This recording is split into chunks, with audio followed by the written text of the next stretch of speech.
जी महाराज कहते हैं कि हे गुरु जी, ये बताइए सबसे पहले क्या करना चाहिए। बोले जितासनो जितश्वासो जितसंगो इंद्रियः स्थूले भगवतो रूपे मनः संधारये धिया। पहले आसन को जीतो, पहले बैठना सीखो। और बैठे बैठे सोने लगोगी तो क्या होगा। बोले पहले इसलिए सीधे बैठो। कैसे बैठो? रीढ़ की हड्डी को सीधा करो। इड़ा पिंगला सुषुम्ना नाड़ी जो तीनों हैं, है नहीं, उनको जागृत करना है, सीधा बैठना है। बोले महाराज ये नहीं हो पाएगा। जितासनो, आसन को जीतना बड़ा मुश्किल है। जितश्वासो, अच्छा महाराज कोई बात नहीं, तो श्वास धीरे धीरे लीजिए। श्वास जो है सूक्ष्म श्वास लीजिए। ये भी नहीं हो पाता है क्योंकि जब पेट बढ़ जाता है या शरीर भारी हो जाता है तो चलते हैं तो है नहीं, बड़ी बड़ी सांस। तो श्वास को भी जीतना वो भी बड़ा मुश्किल है। ये भी नहीं हो सकता है, सांस फूल जाती है। तब बोले जितासनो जितसंगो। और क्या करो? प्राणायाम के द्वारा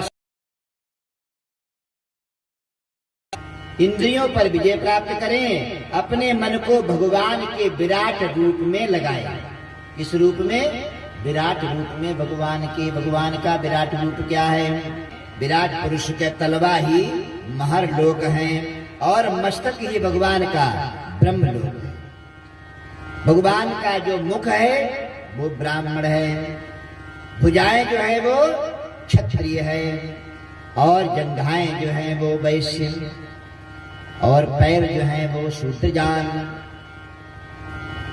तो ये भगवान का स्वरूप है। तब परीक्षित जी ने कहा महाराज उपासना किसकी करें? बोले उपासना करनी नारायण भगवान की और सारे देवता। सर्वदेव नमस्कारम केशवम प्रति गच्छति। नारायण भगवान से ही सारे संसार की सृष्टि हुई। आदि नारायण पूर्ण परब्रह्म परमात्मा ही है। इसलिए नारायण भगवान की उपासना करो।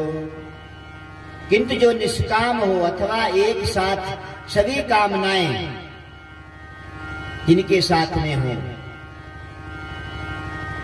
अनेक कामनाएं, महाराज ये भी काम करना है वो भी काम करना, पहले ये हो जाते उसके बाद में भगवान की भक्ति करूंगा।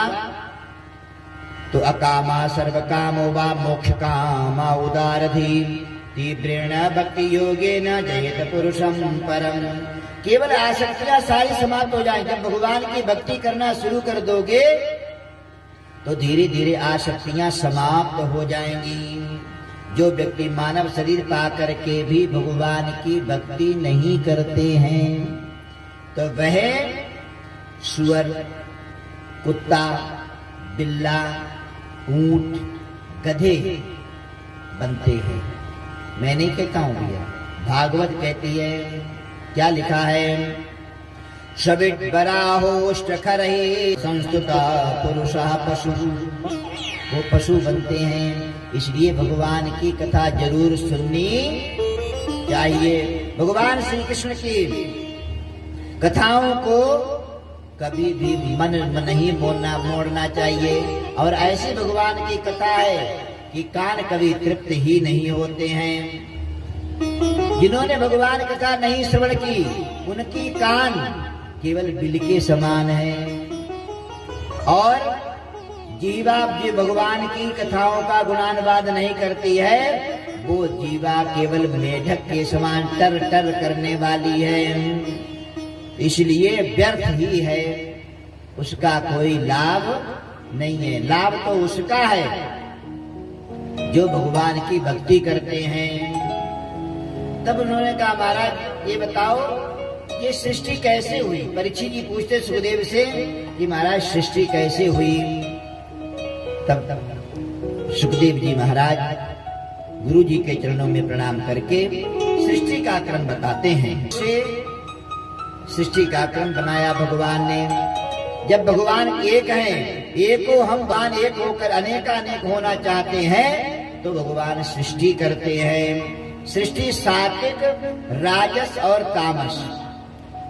तो कभी कभी कौड़ी दवा भी पीनी पड़ती है मीठी के साथ। सात्विक, राजस और तामस 3 प्रकार के गुण हैं। इसी में दिशा, वायु, सूर्य, वरुण, अश्विनी कुमार, अग्नि, इंद्र, वरुण, विष्णु, मित्र और प्रजापति। राजस्य श्रोत्र, कान, 5 ज्ञानेन्द्रियां और 5 कर्मेंद्रियां। पंचभूत, क्षिति, जल, पावक, गगन, समीरा, ये 5 तत्व हैं। और इन तत्वों के शब्द कहां से होता है? वाणी से। स्पर्श कहां से होता है? कैसे पता लगता है? अंधेरे में भी हाथ जो है वो लेते हैं, ये क्या चीज है? सख्त है, गर्म है, नरम है, कैसी है? ये हाथ पता लगा लेते हैं। रूप को आंखें देखती हैं और रस जीवा उसका पान करती है, और गंध मतलब नाक के द्वारा हमें पता लगता है। भगवान ने सबसे पहले हमें क्या दिया है? मस्तिष्क। पहले हम सोचें, विचारें। फिर क्या दिया है? आंखें, आंखों से देखें, नाक से सूंघें, फिर कुछ बोलें या कुछ खाएं। डंगर भी होता है ना, पहले कोई खाने की चीज दो तो पहले सूंघेगा, उसके बाद खाएगा। लेकिन एक मनुष्य ऐसा है कि ना खाने वाली चीजों को बिना सूंघे ही मिलना चाहिए। सब स्वाहा। ठीक है, तो ये सृष्टि का क्रम है। भगवान नारायण जी से ब्रह्मा जी की उत्पत्ति हुई, और ब्रह्मा जी की उत्पत्ति ही हुई तो स्पर्श रूप से तप। ब्रह्मा जी 4 मुख थे, कमल के ऊपर बैठे हुए, जल ही जल, चारों तरफ जल ही जल है। ब्रह्मा जी ने कहा मैं क्या करूं? तब आकाशवाणी हुई, तप तप करो। बोले तप नहीं करूंगा तो क्या होगा? तो बोले उल्टा कर दो तो उल्टा हो जाएगा। उल्टा मतलब पतन हो जाएगा, गिर जाओगे।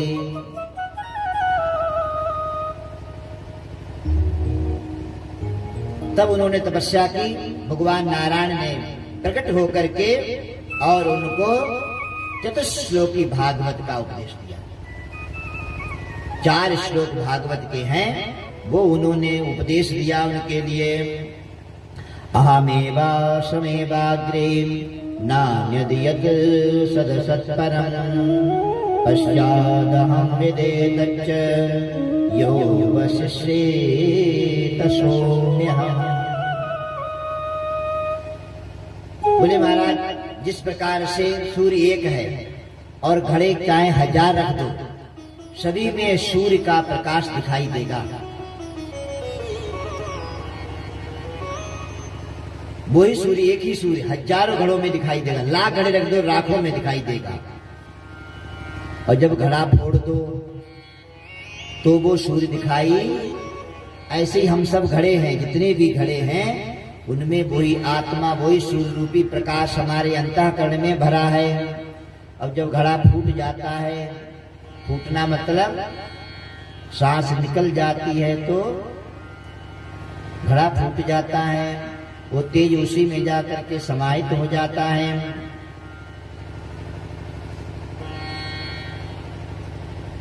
परीक्षित जी कहते हैं, गुरुजी ब्रह्मा जी से फिर क्या हुआ? बोले ब्रह्मा जी से सनक सनंदन सनातन सनत कुमार जी ब्रह्मा जी महाराज के मानस पुत्र हुए, जो भगवान जी के पहला अवतार मानते हैं। बोलिए सरकार ऋषियों की। बोले महाराज ये बताइए भागवत के लक्षण कितने होते हैं? सुखदेव जी महाराज कहते हैं कि ये परीक्षित भागवत के 10 लक्षण हैं। 10 इंद्रियां हैं और 10 ही लक्षण हैं। सर्ग विसर्ग स्थान पोषण उति मनवंतर ईशानु कथा निरोध मुक्ति और आश्रय।